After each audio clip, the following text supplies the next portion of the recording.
कि जब नौजवान लड़कियां जो होती है, महिलाएं जो होती है, न उनके लिए शौचालय न पानी। हम अभी बिहार जब तक आप ज़मीन के लिए एनओसी नहीं देंगे, बांध के कैसा इंसान गुजारा कर सकता है। और सबसे सही में चुनाव लड़ा जाए, हकीकत में अगर लड़ा जाए, बीजेपी भी कोई करे। डॉरथी फर्नांडिस एक छोटा संस्था आश्रय अभियान चलाती हैं। आश्रय का परिवार है वो जो देश राज्य में असुरक्षित नागरिक है पटना में, जो बहुत मेहनत कश लोग हैं, लेकिन अंत में उन लोग को इस शहर में जगह नहीं मिलती है रहने के लिए। उन लोग के साथ कार्यरत है पिछले पूरे 22 साल से। उन लोग की हक की लड़ाई लड़ रहे हैं, उनको जागरूक करके उनका अधिकार दिलाने का काम करते हैं। ये है राजेश जी जो हमारे असिस्टेंट डायरेक्टर हैं, बहुत सालों से हमारे साथ जुड़े हैं।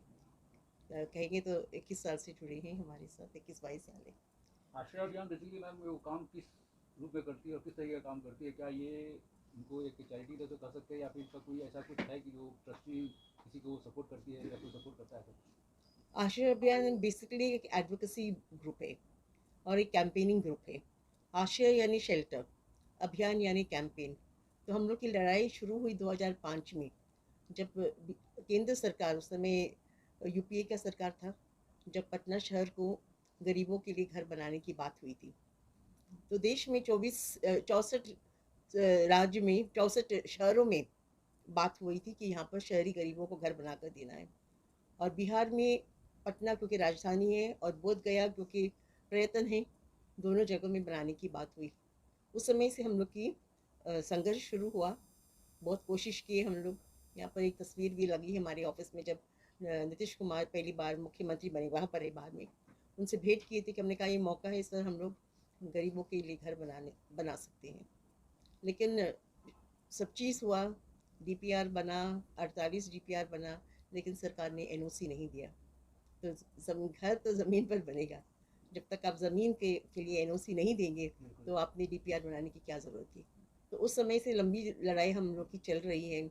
हम लोग ने बहुत संघर्ष किए, लोगों को जागरूक करे। तो लोगों को क्या हमने किया, लोगों को बताया कि ये आप लोग का अधिकार है, अधिकार क्या होता है, संविधान में क्या लिखा है। तो तब से लोग अपने संघर्ष में, हम लोग ने उनके साथ कदम से कदम लड़ने की बात की है। बाकी हम लोग घर नहीं दिला पाए, लेकिन घर तोड़ने के लिए भी हम लोग संघर्ष किए हैं। बुलडोज़र का सामना कई बार कर चुके हैं, पुलिस का सामना किए हैं। तो ये सब बात हम लोग किए। लेकिन एक सरकार जो संवेदनशील नहीं है गरीबों के, क्योंकि आप और हम एक घर छत के नीचे रहते हैं, हम लोग कभी एहसास नहीं करते एक खुला आसमान, एक चिमकी बांध के कैसा इंसान गुजारा कर सकता है। और सबसे बड़ी बात है कि जब नौजवान लड़कियां जो होती है, महिलाओं जो होती है, न उनके लिए शौचालय न पानी। हम अभी बिहार में, हमारा यहाँ 27 साल हुआ और पिछले 21 साल से हम ये संघर्ष कर रहे हैं। दुख होता है, पटना बहुत बदल गया। पार्क बने हैं, मॉल बने हैं, एक मॉल नहीं था, एक पार्क नहीं था, फ्लाईओवर बने हैं, लेकिन गरीब के लिए ज़मीन नहीं है। ज़मीन है लेकिन नीयत नहीं है।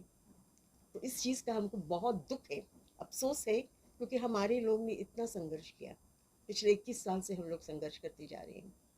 तो साथ साथ हम लोग ये इस लड़ाई को लड़ते हुए, हम लोग मजदूरों के हक के लिए भी लड़ाई लड़ते हैं। बिहार सरकार का श्रम विभाग में इनको जोड़ देते हैं, उनको जो योजना उनको मिलना चाहिए उसके साथ जोड़ते हैं। फुटपाथ दुकानदारों के साथ भी हम लोग कार्यरत थे। विस्थापित हो रहे हैं, यहाँ पर दुकानदार विस्थापित हुए, आप देख रहे क्या हो रहा है पटना का जी मैं दृश्य। पूछना चाह रहा हूँ अभी जो आप देख रहे हैं कि फुटपाथ दुकानदारों के साथ इस तरह से बर्ताव किया जा रहा है, इस पर क्या कुछ कहना चाहेंगे? हमारा कहने का मतलब है, देखिए आप लोग बंद कमरे में बैठकर आपने पॉलिसी नीति बनाया कि 5 बजे सुबह से 9 बजे सुबह तक ही दुकान खोलेंगे। 5 बजे सुबह कोई इंसान पटना में निकलेगा शॉपिंग करने के लिए? बहुत अनरियलिस्टिक आपका पॉलिसी है। और आपने पॉलिसी बनाया तो कभी लोगों के साथ आपने पूछा कि तुम लोग की क्या समस्याएं हैं? पॉलिसी आप दुकानदारों के लिए बनाए। तुम्हारा टाउन वेंडिंग कमेटी में तुम लोगों ने गिने चुने लोग को रखे हैं, वो संस्था जो लोगों के साथ काम करते, दिन रात उनके साथ मिलते, हम लोग को क्यों नहीं बुलाया जाता? सबसे बड़ी कमी नीतीश सरकार की यही है, वो एनजीओ को बिल्कुल देखना नहीं चाहते हैं। जबकि आप बिल्कुल हम लोग काम न, आपका काम हम लोग कर रहे हैं, हम सहयोग कर रहे हैं। तो हम लोग कदम से कदम मिलकर करेंगे तभी ना बिहार बेहतरीन बनेगा। लेकिन आप क्यों हम लोग को एक विरोध से या दुश्मन की निगाह से देखते हैं? ये सबसे बड़ी दुखी बात है, क्योंकि नीतीश कुमार कभी भी हम लोग से मिलना नहीं चाहते हैं। आप ही ने कहा कि हम मकान बना कर देंगे। नरेंद्र मोदी बोला 2022 तक सबको पक्का घर बनेगा, वो तो जुमलाबाजी हो गया। कितने सर्वे हुए, कुछ नहीं हुआ। फुटपाथ दुकानदारों के लिए टाउन स्ट्रीट वेंडर एक्ट बनाया 2014 में, 10 साल हो चुका है। उसको पारित करने के लिए हम लोग ने बहुत संघर्ष किया। फिर क्यों तुम लोग दुकानदारों को ऐसा हटाते कि ये लोग टेररिस्ट है, उनका बिक्री भी नहीं हो, आप 500 रुपये का फाइन लगाते हैं। फाइन लगाते तो आप उनका सामान जब्त कर दे, बर्बाद कर देते। ये कहाँ इंसानियत है? क्या लगता है मैम कि इस तरह के अगर यहाँ पे कुछ समय चलता रहा रोजी तो आगे रोटी आगे नहीं है।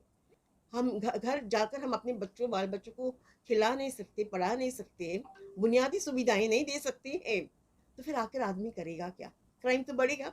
आप क्राइम को उत्पन्न कर रहे हैं ना, आप लोगों का रोजगार छीन रहे, आप विकास कर रहे हैं। मानो हम विकास के विरोध नहीं है, लेकिन आप विकास करेंगे तो उसका विकल्प भी तो खोजेंगे ना। ये लोग विस्थापित हो रहे, और कोई भी प्रोजेक्ट दुनिया में जब बनती है ना, उसमें एक कंपोनेंट होते प्रोजेक्ट इफेक्टेड पीपल। तो जो लोग इस प्रोजेक्ट से प्रभावित होते हैं, उनके लिए भी एक रकम रखा जाता है, उनको कहीं बसाने का। आप लोगों को पहले बसाते नहीं, आप लोगों को हटाते हैं। ये कोई बात नहीं है, ये इंसानियत नहीं है। ये तो बुलडोजर का जमाना हो गया। बताइए बुलडोजर कब फिर चलता है? एक पक्का मकान इमारत, क्या झोपड़ी में स्लम में बुलडोजर जाना चाहिए, जहाँ बांस और फूस का झोपड़ी बनाया गया? इस तरह किया जाता कि जैसे ये लोग इस राज के नागरिक नहीं है। आखिर ये भी तो मार खाए हुए लोग आए हैं शहर में ना, भूखमरी के कारण। आपने 15-20 साल होने जा रहा मुख्यमंत्री बने, आपने एक फैक्ट्री नहीं खोला। हर जिला में, हर 2 जिला में एक फैक्ट्री खोलती तो आज इतनी पलाई नहीं होती बिहार के वासियों का। पूरा देश में, पूरा दुनिया में बिहारी लोग गए, क्यों? क्योंकि यहाँ पर कोई व्यवस्था नहीं है। तो हम कह रहे हैं, तो हम लोग ये काम तो करते हैं, साथ साथ हम लोग सिलाई सेंटर भी चलाते हैं, क्योंकि हमारा एक विचार भी है कि महिला लोग को सशक्त बनाना है। आर्थिक परिस्थिति तो 1 साल की ट्रेनिंग करते हैं। 6 सिलाई सेंटर है जिसका देखरेख राजेश सर करते हैं। क्योंकि कब हर साल देखा हम लोग खुद देखते हैं कि हाँ अब हर साल लोग वो सिलाई मशीन वितरित भी करती हैं, हम देते पुरस्कार लोग हैं। देती हैं लोग तो महिलाओं को। हाँ, तो हम लोग जैसा हम लोग अंग्रेजी में कहते हैं 2 फीट अप्रोच, लोगों को जागरूक करना, लोगों को सशक्त करना, एक अपना अधिकार पर और एक अपने पैर पर खड़े होने का। तो हम लड़की लोग और महिला लोग को ये कहते हैं कि आप लोग को खड़े होना है। और मेरा व्यक्तिगत विचार है, ये तीसरी सदी चल रही है, ये महिलाओं की सदी है। क्योंकि बहुत साल से, 2 सदी से पुरुष प्रधान चला है, देश बर्बाद हो चुका, दुनिया बर्बाद हो चुका। थोड़ा तो कितुर का जो अभी हम लोग ने ये साल मनाया है, तो रानी चिन्नम्मा का, जिसने ब्रिटिश का विरोध की थी उस समय, तो उस समय अभी महिलाओं का, आज ये देश को बचाना है तो महिलाओं की भूमिका बहुत ज़रूरी है। हम लोग को घर से निकलना पड़ेगा, हम लोग को अपना आवाज़ उठाना पड़ेगा। मैम अभी चुनाव का माहौल चल रहा है, जी। चुनाव भी हो चुका है, पहला चरण में चुनाव भी हो चुका है, क्या लगता है इस बार 400 के पार जाएगा? कभी नहीं। अगर सही में चुनाव लड़ा जाए, हकीकत में अगर लड़ा जाए, बीजेपी भी कोई कीमत पर नहीं जीत सकती है। क्यों? क्योंकि जुमलाबाजी किया। क्या किया है? मोदी जी से क्यों नाराज है आप? हम किसी से नाराज नहीं है। हम इसी चीज़ से, आपने जो काम किया है, जहर जो आपने लोगों के दिल में भरा है, नफरत जो तुमने भरा है, हिंदू मुसलमान दलित, ये सब करने से क्या मतलब? ये आपको देश चलाने के लिए दिया गया, देश को बेचने के लिए नहीं दिया गया। आपने देश को बेचते, आपने कुछ, आप बताइए ना, एक चीज क्या बनाया है इन्होंने? हाँ, कुछ भी नहीं। नोटबंदी से लेकर 2016 से लेकर आज तक इस देश को बर्बाद किया। कहता है कि 60 साल में कांग्रेस ने क्या किया? कांग्रेस ने वो किया है ना जो ये जिंदगी में भी नहीं कर पाएगी। जब अंग्रेज इस देश को छोड़े तो भारत में था क्या? हुँ? आज हम लोग राजीव गांधी के समय में हम लोग थर्ड हाईएस्ट इकोनॉमी थे, थर्ड हाईएस्ट इकोनॉमी थे। आज हर इंडेक्स पर भारत नीचे आ गया। क्यों? हमारी पॉलिसीज के कारण। एक दो आदमी के लिए, अदानी और अंबानी के लिए सारा देश बेच दिया। कौन खुश है इनसे? बेरोजगारी बढ़ गई, महंगाई बढ़ गई, निजीकरण हो गया, किसान के लिए असुरक्षित है, महिला रेस्टलेस खुश नहीं है, मणिपुर जल गया था कितने 3 महीना के लिए, आज तक प्रधानमंत्री है आप? क्या वो? ये सारा चीज होने के बावजूद भी आज कहा जा रहा है कि पूरा देश राममय हो गया। कभी नहीं। आज बच्चा बच्चा बोल रहा है। आज एक वीडियो हमको एक बच्ची का हमने सुना है। जी। क्या क्या आप हिंदू मुसलमान करते करेगी बच्ची, 6-7 साल की बच्ची बोल रही है आप कभी 400 पार नहीं करिए, बच्ची बोल रही है। 400 पार होगा जिस तरह वो लोग ने सूरत में किया। ये खेल है उन लोग का, ये जुमलाबाजी है। ऐसा नहीं हो। ये अभी भी हम लोग का स्वतंत्रता है, अभी भी हमारा लोकतंत्र है, उसको जिंदा रखने के लिए हर नागरिक को उठना पड़ेगा। अभी the people of India have to rise, क्योंकि अभी हम लोग देख रहे क्या हो रहा। इलेक्टेड सीएम जेल में है, अकाउंट्स फ्रीज हो रहे हैं, बोलने का अधिकार नहीं है, तो आखिर क्या होगा।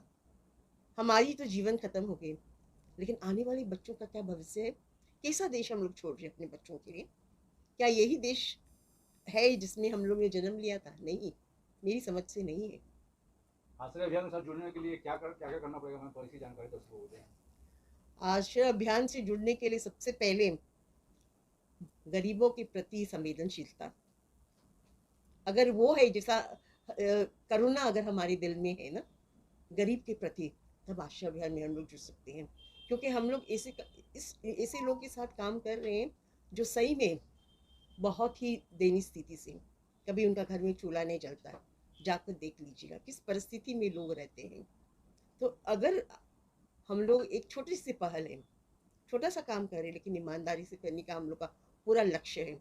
बड़ा काम नहीं कर रहे, बहुत छोटा कर रहे, लेकिन जितने लोग के साथ हम लोग बसे हैं ना, उन लोग के दिलों में बसे हैं और लोग हमारे दिलों में बसे।